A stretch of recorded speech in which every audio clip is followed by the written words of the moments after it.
우리가 매 기도회마다 이제 서론적으로 말씀을 드리는 것은 이 잠언서의 이 말씀은 10장 이후로는 한 구절 한 구절 교훈으로 되어 있다.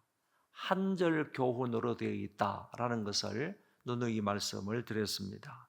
그래서 어떤 몇 개의 어떤 구절을 통해서 하나의 주제를 잡기로는 참 쉽지 않고요. 그래서 매번마다 한 구절 한 구절 우리에게 주시는 말씀의 교훈이 무엇인지 이거를 살펴보고 있는데 이번 시간에도 그렇게 해야 할 것 같습니다. 먼저 1절을 보면 가난하여도 성실하게 행하는 자는 입술이 패역하고 미련한 자보다 나으니라 이렇게 말씀하셨습니다. 여기 성실하게 행하는 사람은 하나님의 말씀을 기준으로 해서 바르게 행하는 사람을 성실한 자라 이렇게 말해주고 있습니다. 이 성실한 사람은 비록 자기가 경제적으로는 가난하다 할지라도 말씀을 기준으로 해서 바르게 살아가는 사람이다. 다시 말하면 이 사람들은 삶의 기준인 말씀이 있다라는 것입니다. 삶의 기준인 말씀을 근거로 해서 살아가기 때문에 그런 사람은 가난해도 그것이 가치 있고 중요하다는 사실을 안다. 그런 얘기입니다. 그렇기 때문에 가난해도 성실한 사람은 하나님의 말씀을 근거로 해서 바르게 살아가는 사람이다. 이렇게 말할 수 있는 것입니다. 그런 사람의 삶은 그게 가치 있다고 생각을 하는 거예요. 내가 비록 경제적으로는 가난해도 하나님 말씀을 기준으로 해서 바르게 사는 것이 내 삶의 가치다. 이렇게 생각을 하는 거예요. 내 삶의 중요한 중요한 점이다. 이렇게 생각을 하고 있기 때문에 그런 사람은 비록 가난해도 좀 못 살아도 하나님 말씀을 기준으로 해서 바르게 살아가게 된다. 그런 얘기입니다. 그런데 성실한 자의 반대되는 사람은 패역하고 미련한 사람이라고 했는데 여기 패역하다 하는 이 말은 이치나 도리에 어긋나게 살아가는 것을 말합니다. 이치나 도리가 있는데도 불구하고 거기에서 빗나가서 어긋나게 살아가는 그런 사람을 패역한 사람이라 그랬는데 그 패역한 사람은 역시 어리석은 사람임에 분명한 것입니다. 그런 사람은 바르지 않고 항상 원망 불평의 말을 많이 하고 거짓된 말이나 교만한 말을 많이 하는 사람들이다. 바르게 살지 않는 다른 면이 바로 원망 불평하는 면이고 뿐만 아니라 거짓말하고 교만한 말을 많이 하는 면으로 나타난다. 그런 얘기입니다. 그런 사람은 결코 지혜로운 사람이라고 말할 수가 없고 오늘 성경에 있는 것처럼 그런 사람은 분명 미련한 사람이다. 어리석은 사람이다 라고 규정해서 말할 수 있습니다. 그래서 우리가 비록 물질적으로는 가난하여도 하나님의 계명의 말씀을 따라서 성실하게 하루하루를 살아가는 것이 필요한 것입니다. 그런 삶이 바로 바른 삶이고 하나님의 은혜를 입을 수 있는 삶이다. 그게 바로 내 삶의 가치다. 이렇게 생각을 하시고 그런 삶을 살아갈 수 있기를 바랍니다. 2절에 보면 지식 없는 소원은 선하지 못하고 그랬는데 그러면 지식 없는 소원이라는 말이 무슨 뜻일까요? 이 지식이 없는 소원이라 하는 이 말은 내가 하나님에 대한 지식을 기독교인들은 마땅히 가져야 함에도 불구하고 하나님에 대한 지식을 갖지를 못하는 겁니다. 뿐만 아니라 성도가 교회를 이루어서 교회에서 신앙생활을 해야 되는데 교회에 대한 정확한 지식도 없다는 것입니다. 그리고 죄에 대한 지식이나 그리고 구원에 대한 지식이나 그리고 앞으로 다가올 미래, 종말에 대한 이런 지식, 이런 지식에 대한, 달리 말해서 하나님 말씀의 전반적인 것에 관한 하나님을 아는 지혜가 없는 것 가운데에서 소망하는 것은 있다는 얘기입니다. 간절히 열망하는 것은 있다는 겁니다. 그게 대부분 세속적인 것이지만은 하나님에 대한 지식, 아니면 신앙생활을 하는데 성경에 대한 전반적인 지식은 없는데도 불구하고 어떤 육신적인 간절한 욕망, 소망을 가지고 살아가는 것은 선하지 못하다, 이런 얘기를 하고 있는 것입니다. 그 사람의 삶은 뻔하지 않습니까? 하나님과 예수 그리스도와 성령님과 교회와 그리고 우리의 삶에 정말로 중요한 죄와 구원의 문제, 미래의 문제, 이런 데 대한 성경적인 지식이 없는데도 불구하고 육신적인 갈망 가운데 살아가는 그런 사람은 분명히 선하지 못하고 다른 길로 빠질 가능성이 훨씬 많은 것입니다. 그런 사람의 삶은 결코 바르지 못하고 가치가 없고 선한 것이 될 수가 없다고 자문기자는 말하고 있습니다. 그러면서 발이 급한 사람에 관하여서 얘기하는데, 이 발이 급한 사람이라는 것은 한마디로 말해 행동이 급한 사람을 말하고 있습니다. 행동이 빠른 사람하고 행동이 급하다라는 사람하고는 분명히 다른 것입니다. 행동이 재빠르다, 빠르다라는 것은 저 사람이 참 부지런하게 행동한다, 그리고 어떤 일이 주어졌을 때 빨리빨리 그 일을 시행을 한다, 이런 의미를 갖고 있지만은 그에 반해서 행동이 급하다 하는 것은 또 다른 의미를 가지고 있다는 것입니다. 여기에서 발이 급하다 하는 말은 행동이 빠르다라는 의미를 가지고 있는 것이 아니고, 이거는 행동이 급하다, 서두른다, 갑작스럽게 일을 한다, 급하게 일을 한다, 이런 의미를 가지고 있는 말입니다. 이 사람들은 심사숙고하지 않는 것입니다.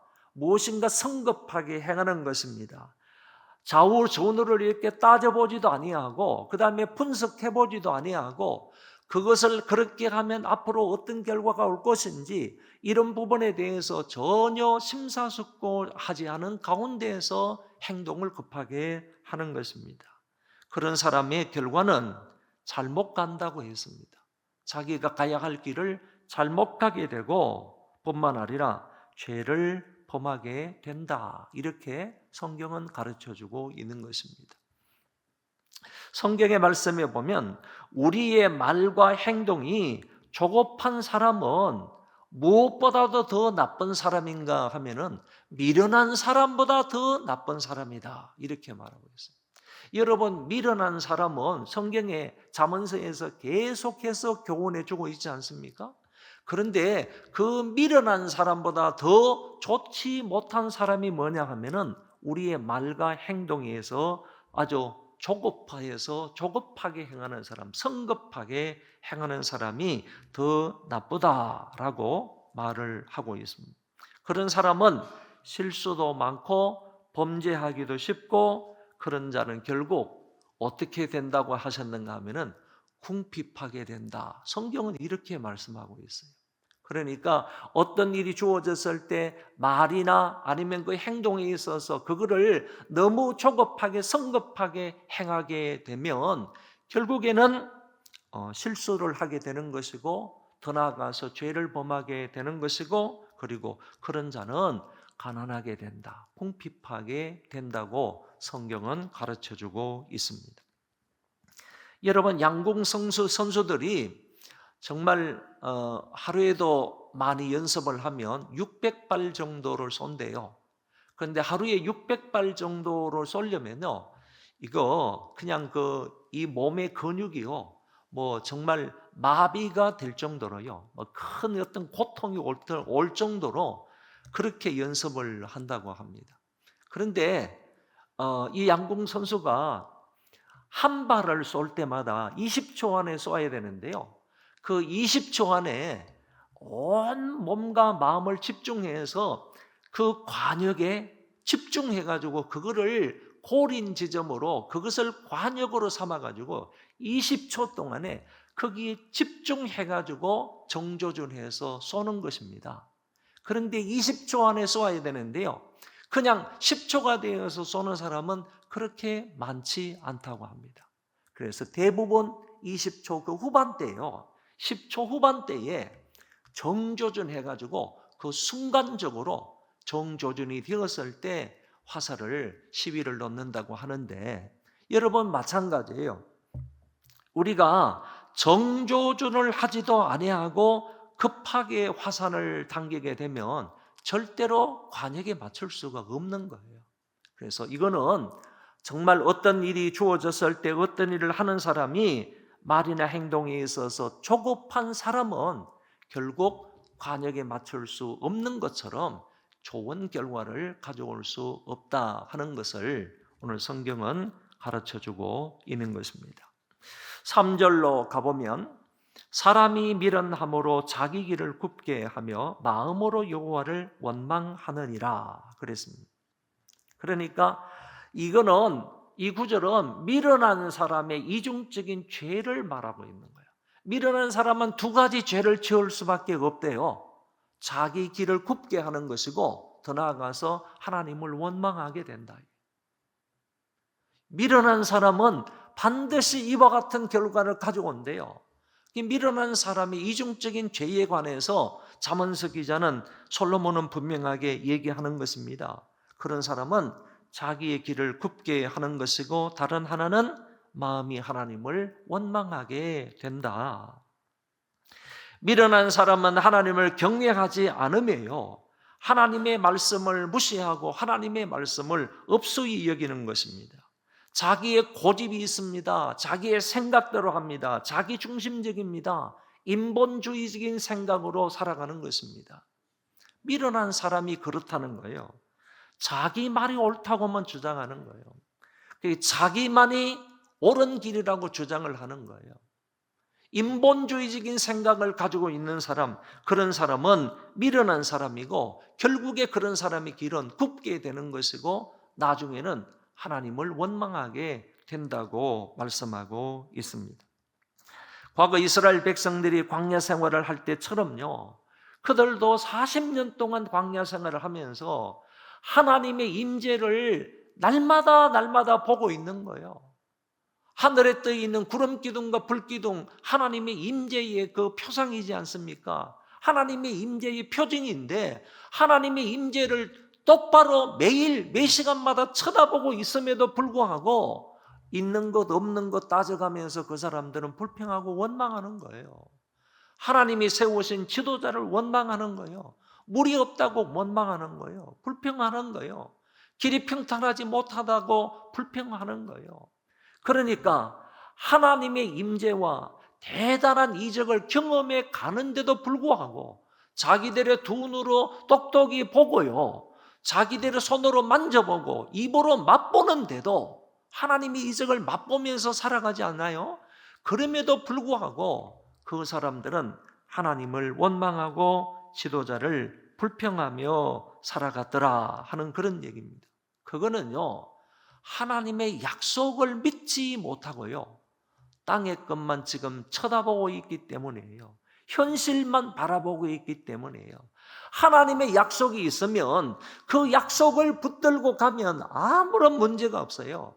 하나님이 이스라엘 백성들을 광야에 내보내놓고 나서 그들을 굶어 죽이기 위해서 광야로 내몰았습니까?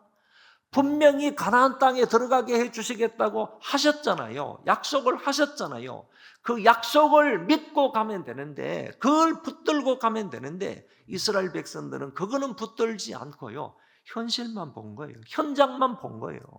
현장을 보니까 당장 먹을 것이 없고 마실 것이 없고 길이 험난하고 고통스럽고 괴롭고 어떻게 될지 모르고 위험하고, 그러니까 이 사람들은 하나님에 대하여 원망하고 불평을 하더라, 그런 얘기입니다. 이거는 미련하기 때문이에요. 그 미련 속에는요, 믿음이 없는 것이 포함되어 있는 거예요. 하나님의 약속을 미련하게 믿지 못하기 때문에요. 위는 쳐다보지 못하고 아래만 보고 하늘은 쳐다보지 못하고 땅만 보고 그렇게 불평 원망을 하니까 그들이 결국에는 20세 이상 나온 사람들은 한 사람도 가나안 땅에 들어가지 못하게 되는 것입니다. 사도 바울은요, 이스라엘 백성들의 원망과 불평을 기억을 하며 너희는 저들을 본받아서 이스라엘 백성들을 본받아서 원망하고 불평하지 말라 그랬습니다. 여러분, 원망 불평은요, 위를 바라보지 않기 때문이고요, 땅만 바라보기 때문이에요. 그러니까 신자들은요, 이 땅에 발을 딛고 살아가지만은 우리의 삶의 시선은요, 하늘을 바라봐야 돼요. 하나님을 바라봐야 돼요. 그리고 하나님의 약속을 붙들어야 돼요. 그러면 현실의 어려움과 고난은 불평, 불만으로 끝나는 것이 아니라요, 하나님의 선하신 섭리를 믿고 가게 되면요, 오히려 하나님 앞에 감사거리가 되는 것입니다. 오늘 이 말씀의 교훈을 여러분은 굳게 새길 수 있기를 바랍니다. 미련한 사람의 앞길은 굽게 됩니다. 그리고 미련한 사람은 앞으로 가면요, 하나님을 원망하고 불평할 뿐입니다. 4절에 보시면 재물은 많은 친구를 더하게 하나 가난한 즉 친구가 끊어지느니라. 여러분, 돈이 많으면 친구도 많아집니다. 근데 돈이 떨어지면요, 친구도 떨어진다 그 말이에요. 이게 세상의 이치예요. 세상의 원리예요. 세상이 돌아가는 과정이에요. 여러분, 돈 많은 사람의 주위에는요, 많은 친구들이 있어요. 어떤 목적으로 모였는지는 모르지만은 돈이 많으면요, 그 주위에 사람들이 몰리게 되어 있어요. 그러나 돈이 떨어져 보세요. 친구도 그때부터 하나하나 많은 사람들이 떨어져 나가게 되는 것입니다. 이거 그런 얘기입니다. 그러면서요, 잠언 14장 20절에도 그런 말을 했어요. 가난한 자는 이웃에게도 미움을 받거니와 부유한 자는 친구가 많으리라. 여기에도 친구가 많대요. 그런데 돈이 떨어지고 가난하게 되면요, 이웃에게 미움을 받는데요. 가난한 것도 서러운데요, 미움까지 받는데요. 미움까지 받는데요. 여러분, 이제 뭐 부자가 망해도 뭐 지 살 길은 있다고 그러는데, 살 돈은 있다고 그러는데, 여러분, 가난하게 되면요, 진짜 이웃으로부터, 형제들로부터요, 미움을 받는다고요.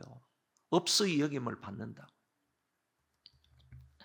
오늘 이 말씀을 근거로 해서는 우리가 교회 안에서는, 신앙 안에서는 이렇게 하지는 말아야 되겠다. 이 돈이 많다고 그 사람을 가까이 하고 돈이 떨어졌다고 그 사람을 멀리하는 이런 친구 관계가 되어서는 안 되겠다라고 생각을 합니다.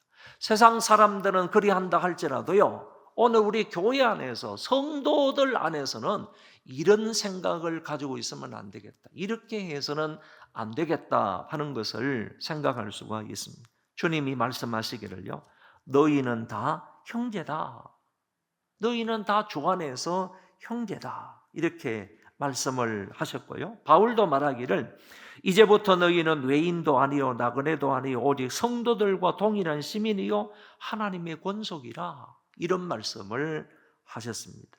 그러니까 신앙적 친구는요, 세상의 친구처럼 돈이 많을 때 가까이 하고 돈이 없을 때 떨어져 나가는 이런 친구 관계가 아니라요, 신앙적인 친구는, 교회 안에서의 친구들은요, 어려우면 오히려 가가지고 위로해주고, 그리고 어려우면 기도해주고요, 어려우면 서로 도와줄 수 있는 이런 친구가 진짜 신앙적인 친구이고 교회 안에서의 서로의 관계이다, 이렇게 말할 수 있겠습니다. 바울은 데살로니가전서 5장 14절에 형제들아 너희를 권면하노니 게으른 자들을 권계하며 마음이 약한 자들을 격려하고 힘이 없는 자들을 붙들어주며 모든 사람에게 오래 참으라. 그런 사람들을 도와주고 격려하고 위로해 주라고 바울은 말씀하고 있습니다. 여러분들은 소망교회 안에서 신앙적인 이런 좋은 그런 교우관계, 형제 자매의 관계를 오래오래 지속할 수 있기를 바랍니다. 5절에 거짓 증인은 벌을 면하지 못할 것이요 거짓말을 하는 자도 피하지 못하리라. 앞에 나오는 거짓 증인은요, 법정에서 거짓말로 증언하는 사람을 말하는 것이고요, 뒤에 나오는 거짓말하는 자는요, 일반적으로 거짓말하는 거짓말쟁이를 가리켜 말하는 것입니다. 그런데 의미는 둘 다 똑같습니다. 법정에서 거짓 증언을 하거나 아니면 일반적으로 평범하게 다른 사람들을 상대로 해서 거짓말을 하는 거짓말쟁이, 의미는 똑같다는 것입니다. 하나님 앞에서 사람 앞에서 거짓말하는 것은 동일하다, 그런 얘기입니다. 이런 사람들은 동일하게요, 남의 명예를 훼손합니다. 거짓말로 다른 사람의 명예를 훼손하고요, 남의 재산에 손해를 끼칩니다. 뿐만 아니라 남의 생명까지 해치는 그런 사람이기 때문에 분명히 거짓말로 이와 같은 일을 행하는 사람은 하나님 앞에 분명히 죄가 된다라는 얘기입니다. 10계명 중에 제9계명은요, 내 이웃에 대하여 거짓 증거하지 말라라고 계명 중에도 분명하게 말씀하고 있습니다. 잠언 6장에 보면요, 하나님이 미워하시는 6가지, 7가지 죄가 있는데요, 그 중에 하나가 뭐냐 하면은 거짓말하는 죄입니다. 요한계시록에는요, 3번씩이나 연달아서 3번씩이나요, 거짓말하는 사람은 하나님 나라에 들어갈 수 없다, 거짓말하는 사람은 하나님 나라 밖에서 산다, 거짓말하는 사람은 지옥불에 던져진다, 동일한 결과에 대해서 3번씩이나 강조해서 말씀하고 있어요. 그러면 그거는 무슨 말이냐 하면은 마지막 날에요, 하나님 앞에 또는 그 말씀 앞에서 심판을 받게 되면요, 분명히 그랬습니다. 요한계시록은 특별히 그와 같은 말씀이 많이 나옵니다. 뱀 앞에서 반드시 너희들이 심판을 받는다. 그 심판을 받을 때 거짓말하는 사람은 거짓말에 따라서 또 심판을 받게 되는데, 거짓말하는 사람은 하나님 나라 밖에 있게 될 것이다, 지옥불에 들어가게 될 것이다, 하나님 나라에 들어가지 못한다 하는 말씀을 분명하게 하고 있기 때문에 그거를 보면요, 거짓말하는 자가 얼마나 무섭고 큰가 하는 것을 알 수 있습니다. 우리는 대부분요, 남을 속이는 이 거짓말이 그렇게까지 천국에 들어갈 수 없을 정도의 큰 죄인가 이렇게 생각할 수 있지만은요, 요한계시록은 3번씩이나 같은 말을 반복하고 있다니까요. 그러니까 오늘 우리 잠언서에서 가르쳐주는 이 말씀을요, 마음속에 잘 새기시고요, 결국에 솔로몬의 잠언은요, 이거를 말하는 거예요. 너희들 거짓말하지 말라 이거예요. 진실하게 말해라, 정직하게 말해라, 그렇게 살아갈 것을 잠언서 기자 솔로몬은 우리에게 요구하고 있는 것입니다. 6절에 너그러운 사람에게는 은혜를 구하는 자가 많고 선물 주기를 좋아하는 자에게는 사람마다 친구가 되느니라. 여기에서 너그러운 사람이 나오고 뒤에 선물 주기를 좋아하는 사람이 나오는데요, 이거는 그의 동격적인 사람입니다. 너그러운 사람이 선물 주기를 좋아하고요, 선물 주기를 좋아하는 사람은 너그러운 사람인 거예요. 그 너그러운 사람에 관해서 얘기를 하는데요, 이런 인품을 소유한 사람은 경건한 사람이에요. 이런 인품을 소유한 사람은 의롭고 선한 사람이고요, 이런 인품을 소유한 사람은 자비를 베풀 줄 아는 사람이고 남을 배려할 줄 아는 사람이에요. 이런 사람에게는요, 은혜를 구하는 사람이 몰려온대요.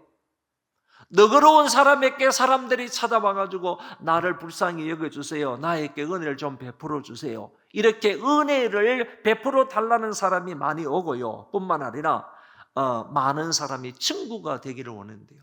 당신하고 교제하고 당신하고 좀 잘 사귀는 그런 친한 친구가 되기를 원합니다. 이런 사람들이 많아진다, 이렇게 성경은 얘기하고 있습니다. 성경을 쭉 살펴보면요, 유명한 사람들이 있어요, 훌륭한 사람들이 있어요. 동방의 의인이라고 불리는 욥이라는 사람이 있고요, 애굽의 국무총리가 된 요셉이라는 사람도 있고, 이스라엘의 유명한 왕 다윗도 있고요, 메데파사의 총리가 되었던, 총리 중에 총리가 되었던 다니엘도 있습니다. 중요한 것은요, 성경 면밀하게 살펴보면 이 모든 사람들은 다 너그러운 사람들이었어요. 너그러운 사람들이었어요. 주는 것을 좋아하는, 베풀기를 좋아하는 사람이었어요. 저는 바라기를요, 이런 사람이 하나님의 은혜를 입는다는 거예요. 너그러운 사람이요, 하나님의 은혜를 입는다는 거예요.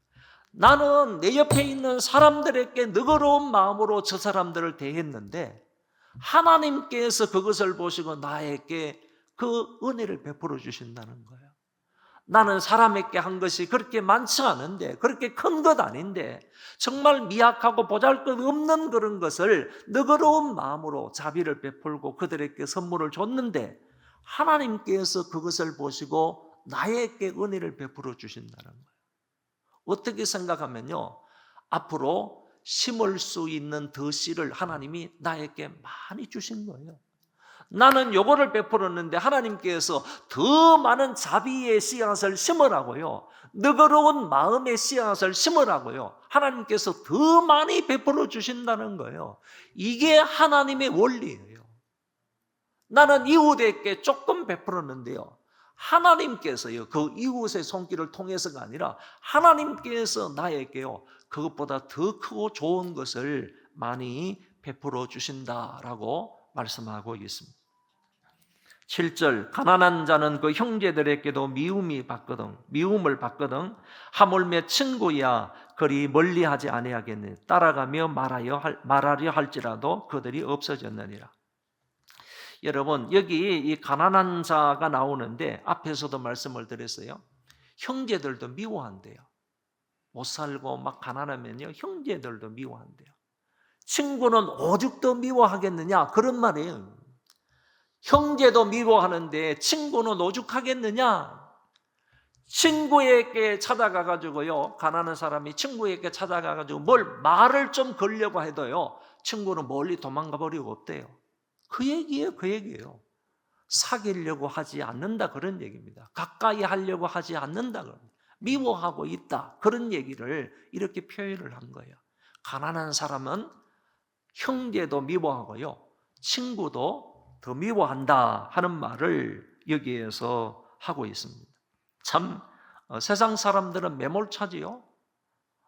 그러니까 그 사람 됨됨이에 따라서 그 사람을 가까이 하고 멀리 하고, 그게 아니라 그 사람의 부를 따라 가지고, 그 사람의 재산에 따라 가지고 그 사람을 가까이 하고 사랑하고 좋아하고, 아니면 미워하고 시기하고, 이렇게 된다 하는 것을 여기에서 얘기를 하고 있습니다.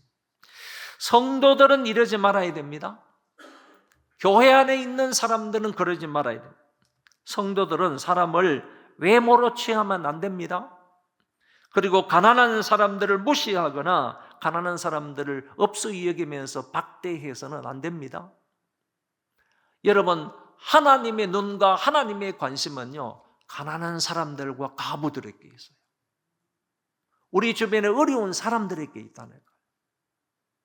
우리가 정말 한 달 동안 열심히 준비해가지고 정말 열심히 뭐 그냥 팔아가지고 수익을 남겨서, 그렇게 수익을 남기려고 하는 이유와 목적이 어디 있습니까? 바자회를 통해서 우리 주변에 어려운 사람들 그나마 도와주기 위함 아닙니까? 왜 그런가 하면 하나님의 눈과 하나님의 관심은 항상 우리 주위에 어려움을 당하는 사람, 그런 사람들에게 있다니까요. 하나님의 눈이 가고 하나님의 마음이 가는 곳에 우리 교회도 가겠다는 거잖아요. 그게 정상인 거죠. 그래서 우리가 힘들고 어렵지만은 바자회를 하는 거예요. 어떤 사람 말합니다. 너무 힘들고 그러는데 차라리 성도들 가운데에서 우리 1000명의 성도라면 1000명 중에서 10,000원씩만 내면 얼마죠? 10,000원씩 내면 얼마죠? 10,000원씩 내면 1,000,000원밖에 안 돼요? 그러면 20,000원씩만 내면 2,000,000원이네요? 그러면 우리가 수입이 뭐 2천 몇백만, 3천만 원 이 정도 되는데 2만 원씩, 3만 원씩만 내면, 그 바자회 안에도 이웃을 도와주면 2만 원씩, 3만 원씩만 전부 다 내가지고 그냥 그거 하면, 이웃을 도와주면 바자회에서 도와주는 거하고 같지 않느냐, 이렇게 얘기하는 사람도 있어요.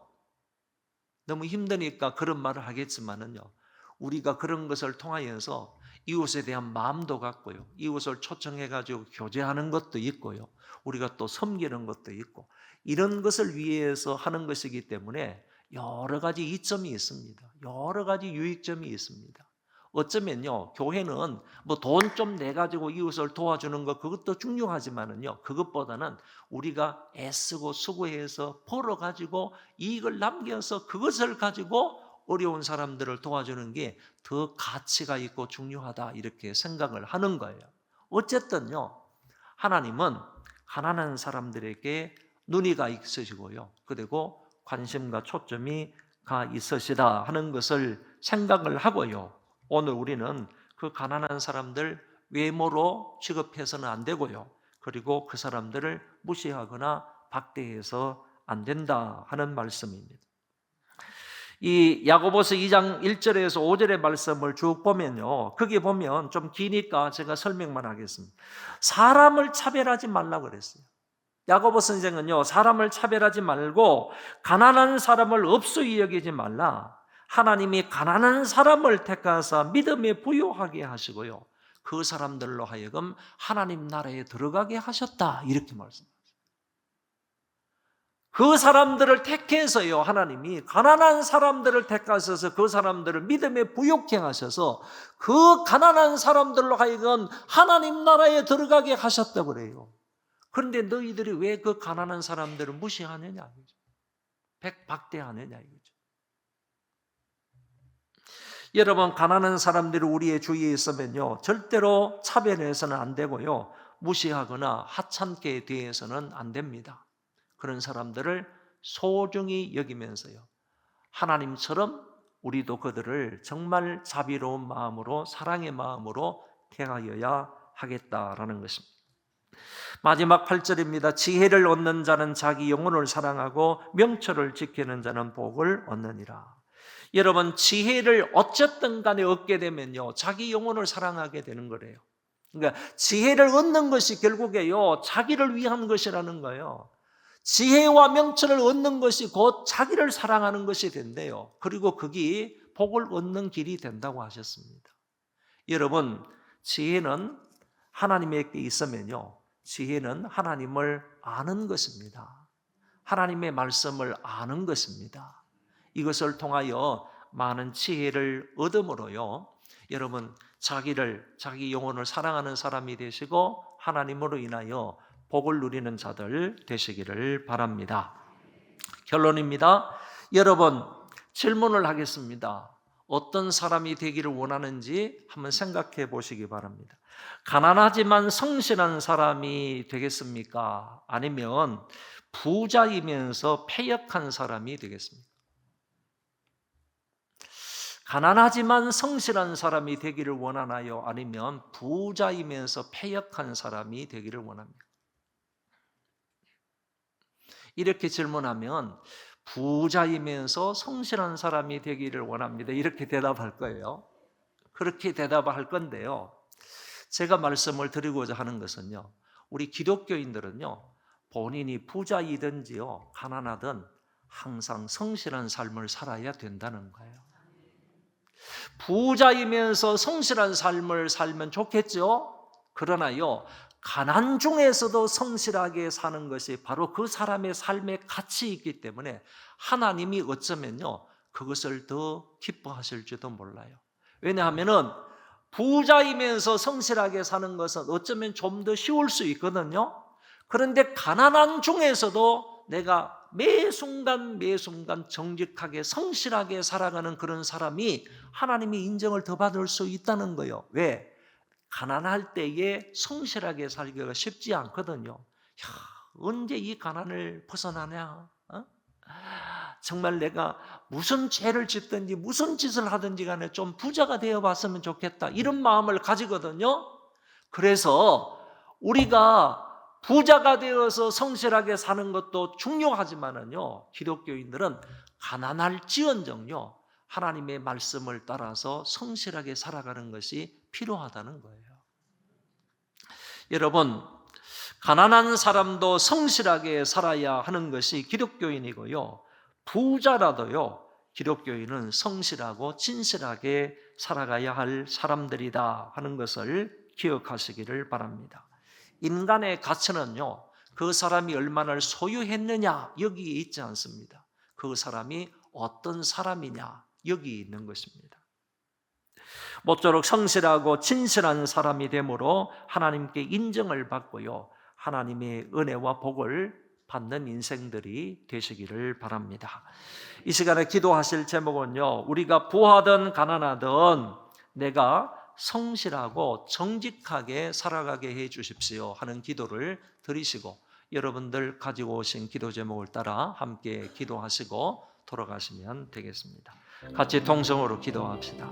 하나님 아버지,